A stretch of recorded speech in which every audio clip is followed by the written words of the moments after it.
Hello friends. तो बहुत time से हमें एक रिक्वेस्ट आ रही थी कि एग्रीकल्चर ऑप्शनल आंसर राइटिंग पे एक वीडियो बनाई जाए। तो उसी के रिस्पॉन्स में हमने ये वीडियो बनाई है। तो इस वीडियो का सिंपल सा एम है कि कैसे 300 प्लस आप एग्रीकल्चर ऑप्शनल मेंस में इन यूपीएससी स्कोर कर सकते हैं। और ये बहुत इजी है। एक फ्रेमवर्क इस वीडियो में मैं आपके साथ शेयर करूंगा। अगर आप उसे फॉलो कर रहे हैं तो आप 300 प्लस गारंटीड एग्रीकल्चर ऑप्शनल में स्कोर कर सकते हैं। और आप इस वीडियो के अंत तक बने रहे क्योंकि एंड में मैं एक बोनस जो भी हमारे व्यूवर्स है उनके साथ शेयर करने वाला हूँ। ओके, तो फ्रेंड्स स्टार्ट करते हैं। सबसे पहले हम ये देख लेते हैं कि 300 प्लस एग्रीकल्चर ऑप्शनल में स्कोर करना इजी क्यों है। तो सबसे पहली चीज, इसमें सेम क्वेश्चंस बार बार रिपीट हो रहे हैं, तो आपको कोई नई चीज हर बार प्रैक्टिस नहीं करनी है। आप सिर्फ उन्हीं क्वेश्चंस का एक परफेक्ट आंसर बना लीजिए और उसी को आप एग्जाम में जाके रिप्रोड्यूस कर दीजिए।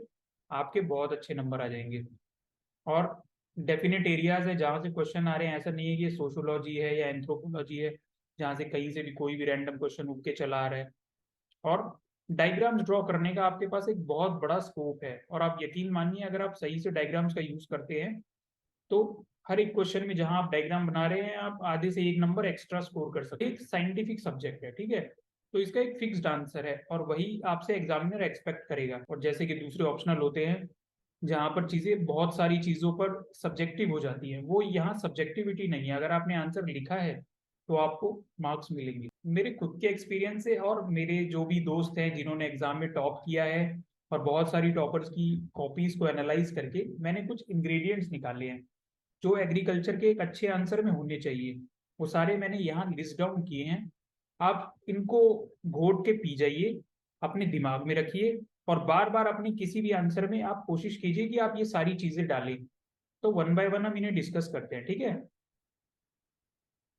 क्या है भाई ingredients of a high scoring answer. आपको एटलीस्ट एक डायग्राम बनाना है हर आंसर में। एटलीस्ट एक, मैं कह रहा हूँ एक से ज्यादा भी आप बना सकते हैं, ठीक है ना।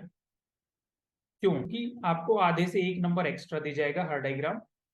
और एक पेपर में आपको 19 क्वेश्चंस करने हैं। 19 कैसे भैया, क्वेश्चन 1 और 5 कंपलसरी होते हैं, 5 5 पार्ट होते हैं, 10 क्वेश्चन तो यही हो गए। उसके अलावा आपको 3 क्वेश्चन करने होते हैं। 3 × 3 9, सो 10 + 9 = 19।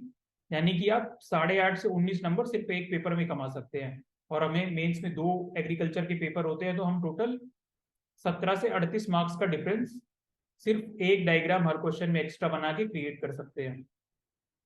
फिर अगला हमारा आता है साइंटिफिक नेम्स का यूज करना और टेक्निकल टर्म्स का यूज करना। फॉर एग्जांपल, कहीं अगर वीड में आपको कोई एग्जांपल देना है तो instead of saying do grass आप बोल सकते हैं साइनोडॉन डेक्टाइलॉन। ऐसे ही आप ट्री स्पीशीज के जहां भी नाम दे रहे हैं आप उनका साइंटिफिक नेम दीजिए रेदर देन उनका जो कॉमन नेम लिखना। इसका एक अलग ही इम्पैक्ट। आप स्पेसिफिक डिटेल्स मेंशन कीजिए ना, आपको लेमन टर्म्स में आंसर नहीं करना है क्योंकि एक टेक्निकल सब्जेक्ट है। जब आप स्पेसिफिक में जाएंगे तो एग्जामिनर सर्टेनली आपको रिवॉर्ड करेगा विद एक्स्ट्रा मार्क्स।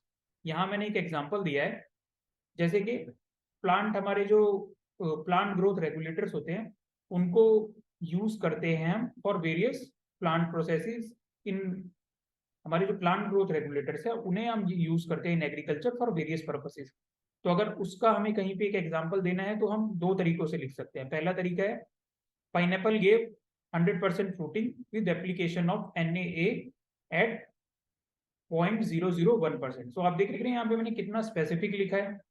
वेयर मैं इसको ऐसे भी लिख सकता था, pineapple gave increased fruiting with the application of NaA।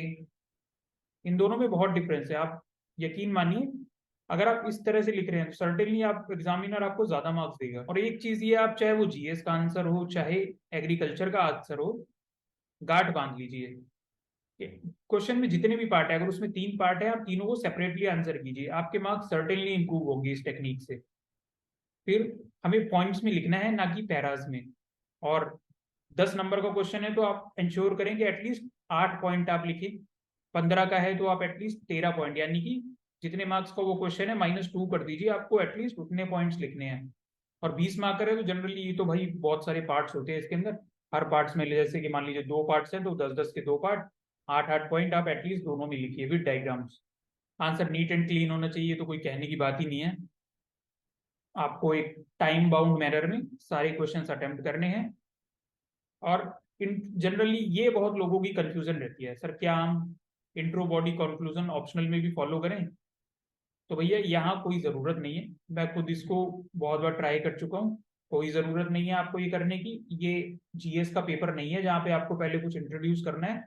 जो पूछा गया है आप सिंपली वही लिखिए, सीधा सीधा लिखिए। इंट्रो बॉडी कंक्लूजन यहाँ पर आपको इसकी कोई ज़रूरत नहीं है, ठीक है। जो पूछा गया आप सीधा सीधा उसे रिप्रोड्यूस करिए, इससे आपका टाइम भी बचेगा और आप पूरा पेपर अटेम्प्ट कर पाएंगे, ठीक है। ओके, चलिए आगे चलते हैं। अब हम एक सैंपल आंसर देख लेते हैं। तो अभी जस्ट हमने एक फ्रेमवर्क देखा है, ठीक है। अब वही सेम फ्रेमवर्क पे लिखा हुआ एक मेरा आंसर है। ये यूपीएससी का एक प्रीवियस ईयर क्वेश्चन है और ये जीएस में भी बहुत बार आते हैं ऐसे क्वेश्चन। तो मैंने सोचा इसका आंसर हम डिस्कस करते हैं, ठीक है। यहाँ हम देखेंगे कि कैसे वो फ्रेमवर्क के एलिमेंट्स को हम फिट कर रहे हैं, सही है। तो सबसे पहले क्वेश्चन हम पढ़ लेते हैं। क्वेश्चन है कि what is green house effect, right in detail about various green house gases and there impact on crop production, ठीक है। तो ये हमारा क्वेश्चन है और ये क्वेश्चन आपका 2021 में यूपीएससी में आया है और सिमिलर क्वेश्चन आपको 2018, 17, 14, 13 में भी देखने को मिला है। उसके पहले भी आया होगा और मैंने 3-4 ईयर का लिया है। तो ग्रीन हाउस इफेक्ट, आप इस क्वेश्चन को देखेंगे तो हमारे फ्रेमवर्क के अकॉर्डिंग एक चीज क्या थी कि हमें क्वेश्चंस को पार्ट्स में डिवाइड करना है, ठीक है। तो यहाँ हमारे पार्ट्स क्या बनते हैं। सबसे पहला हमारा पार्ट बन रहा है, हमारा पार्ट क्या है, what is green house effect, ठीक है। ये एक पार्ट हो गया जहां हमें बेसिक इस चीज को डिफाइन करना है। दूसरा, right in detail about various green house gases, ठीक है। तो हमें ग्रीन हाउस गैसेस के बारे में लिखना है, दूसरा part. And there impact on crop production, उनका क्रॉप प्रोडक्शन पे क्या इम्पैक्ट पड़ रहा है, हमें इसे एक सेपरेट पार्ट दिखा। ऐसा क्यों करना है, इसे पार्ट्स में डिवाइड क्यों करना है, क्योंकि ये 20 मार्कर है, सही है। अगर हम इसे 3 पार्ट्स में डिवाइड करेंगे तो एग्जामिनर क्या सोचेगा, लेट्स से यार 7-7 नंबर के उसने 3 पार्ट्स लिखे, 7 में से मैं 5-5-5 तीनों में एटलीस्ट दे दूं तो हमारे कम से कम 15 नंबर तो यहाँ आ जाएंगे। 15 नंबर यहाँ आ गए। वहीं आप एक में ही से लिख देते तो हो सकता है वो 10 दे देता या 11 दे देता, तो 4 नंबर आपने एक्स्ट्रा कमा लिए सिर्फ एक क्वेश्चन में, ठीक है। तो अब हम देख लेते हैं हमारे जो पार्ट्स थे 3, हम तीनों पार्ट्स को सेपरेटली आंसर करेंगे। तो पहला पार्ट हमारा है what is green house effect, सही है। तो यहाँ हमने बेसिक एक ग्रीन हाउस इफेक्ट की डेफिनेशन दे रखी है। अब यहाँ गौर करने वाली चीज क्या है, जो इंपॉर्टेंट चीजें उसे हमने ऐसे हाईलाइट कर दिया है। थोड़ा सा यहाँ पे साइंटिफिक ये इसका फॉर्मूला डाल दिया ताकि लगे कि हाँ भैया कुछ साइंटिफिक तो लिखा हुआ है इसने।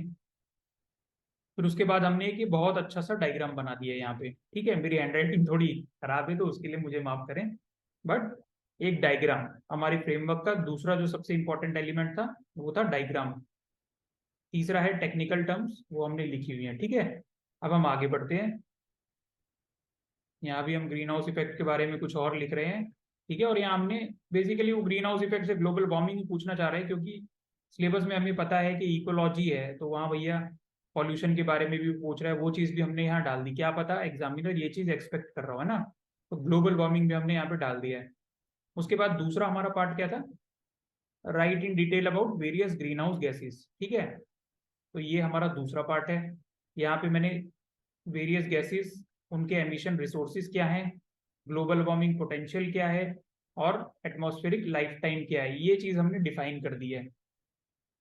आप देख रहे हैं कितना डिटेल में मैंने इन्हें मेंशन कर रखा है। अब जरूरी नहीं है कि आपको एग्जैक्टली ये फिगर्स याद हो, बट आपको अंदाजन कुछ ये याद रहे ना तो आप इसे लिख सकते हैं। और जरूरी नहीं है सबका लिखना है, जो याद है आप वही लिख दें, बाकियों के नाम लिख दें, अगर greenhouse gases are this this this etcetera, ठीक है। तो इससे आप कुछ तो एक्स्ट्रा स्कोर करेंगे। ये तीसरा पार्ट है जिसे हमने सेपरेटली एड्रेस किया है कि what is the impact of green house gases on crop production, ठीक है। ये तीसरा पार्ट है जिसे हमने अलग से डिस्कस किया है। तो यहाँ हम जो सबसे इंपॉर्टेंट देखने वाली चीजें हैं कि मैंने रिपोर्ट्स को कोट किया है, कोई इंस्टीट्यूट है उसे कोट किया है। ऐसे अपने से नहीं लिख दिया कि भाई ग्रीन हाउस गैस बढ़ेगी, गर्मी बढ़ जाएगी, क्रॉप प्रोडक्शन बर्बाद हो जाएगा, दुनिया हिल जाएगी, वो सब मैंने नहीं लिखा, ठीक है ना। यहाँ मैंने एकदम यहाँ मैंने एकदम रिसर्चर्स को और इंस्टीट्यूट्स उनकी रिपोर्ट को कोट करते हुए, जैसे कि अभी आईपीसीसी की 6th रिपोर्ट आई है, आप अगर जीएस में उसे पढ़ रहे हैं तो आप उसे यहाँ भी बहुत अच्छे से कोट कर सकते हैं। पर मैंने स्पेसिफिकली जो एग्रीकल्चर और मेटेरोलॉजिकल इंस्टीट्यूट्स हैं उनकी रिपोर्ट्स को कोट किया है, कुछ इंडियन रिसर्चर्स को कोट किया है, ठीक है। ये आपको अपनी रेड्डी एंड रेड्डी और व्यास दोनों जगह मिल जाएगा। जैसे कि IWMI की ये रिपोर्ट है जो बोलता है कि भैया 1 डिग्री राइस होगा अगर मीन टेम्परेचर में, तो राइस हीट 7% डिक्लाइन हो जाएगी। सिमिलरली अग्रवाल की जो स्टडी है 2009 में, उन्होंने भी ग्रीन हाउस गैसेस का, ग्लोबल वार्मिंग का क्या इम्पैक्ट पड़ेगा क्रॉप प्रोडक्शन पे, वो बताया हुआ है। उसके अलावा फिर हम कॉमन चीजें कुछ लिख सकते हैं कि भैया वीड्स, पेस्ट, डिजीज ये प्रोलिफिक हो जाएंगी, इरेटिक रेनफॉल से क्या हमारा क्रॉप प्रोडक्शन हैम्पर होगा, ऑर्गेनिक मैटर पे इसका क्या इम्पैक्ट पड़ेगा, इरोजन वगैरह फिर से बढ़ जाएगा, ठीक है ना। तो ये हमारे जो कॉमन पॉइंट्स हैं उन्हें बाद मिलके जो हमारे अच्छे पॉइंट्स हैं जहां पे हम स्कोर कर सकते हैं उन्हें हम सबसे पहले लिख दें, ठीक है ना। इसको देख, क्योंकि एग्जामिनर क्या होगा, वो जनरली पहला दूसरा पॉइंट पढ़ेगा, उसे समझ आ जाएगा कि हाँ यार इस आदमी को कुछ आता है, इसने बहुत अच्छा अच्छा लिखा हुआ है। पहले जो कुछ पॉइंट्स हैं वो बहुत अच्छे होने चाहिए, ठीक है ना। तो जैसे यहाँ पहले ही पेज पे आपने एक बढ़िया सा डायग्राम बना दिया, तो वो इस डायग्राम को ही देख के समझ जाएगा कि यार इसको सब कुछ पता है, इसको कुछ एक्स्ट्रा नंबर वो देकर ही जाएगा, ठीक है ना। यहाँ पे वैसे ही आपने स्टडीज कोड कर दी, ये टेबल आपका दिख रहा है, तो इसका एक अलग ही इम्पैक्ट पड़ता है। आप यकीन मानिए, वो दूसरों को अगर 7 नंबर दे रहा होगा 10 में से, तो आपको 10 में से 8, 8.5 इतने नंबर वो दे जाएगा, ठीक है।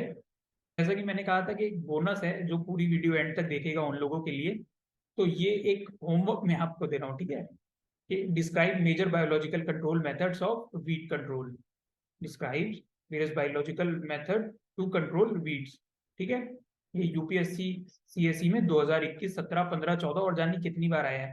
तो आप ऐसा करिए, इसका आंसर लिखिए और हमें हमारे टेलीग्राम चैनल पर सबमिट कीजिए, मैं इवेल्युएट करूंगा और आपको अपना फीडबैक दूंगा, जिससे आपकी आंसर राइटिंग इंप्रूव होगी। और आप फर्दर भी दूसरे क्वेश्चन है उनके भी आंसर लिख के इस टेलीग्राम चैनल पे शेयर कर सकते हैं, जिन्हें जैसे ही मुझे टाइम मिलता है मैं उसे इवेल्युएट कर दूंगा, ठीक है दोस्तों। तो सबसे इंपॉर्टेंट चीज यही है, आप बस इस फ्रेमवर्क को ध्यान रखिए ना, जो ये 8 पॉइंट्स का मैंने आपको फ्रेमवर्क बताया है, आप इसको ध्यान रखिए। आप यकीन मानिए आप ऑटोमेटिकली 300+ स्कोर कर जाएंगे। आप इसे ध्यान रखिए, बार बार इसकी प्रैक्टिस कीजिए, ठीक है। ओके, तो मिलते हैं नेक्स्ट वीडियो में। थैंक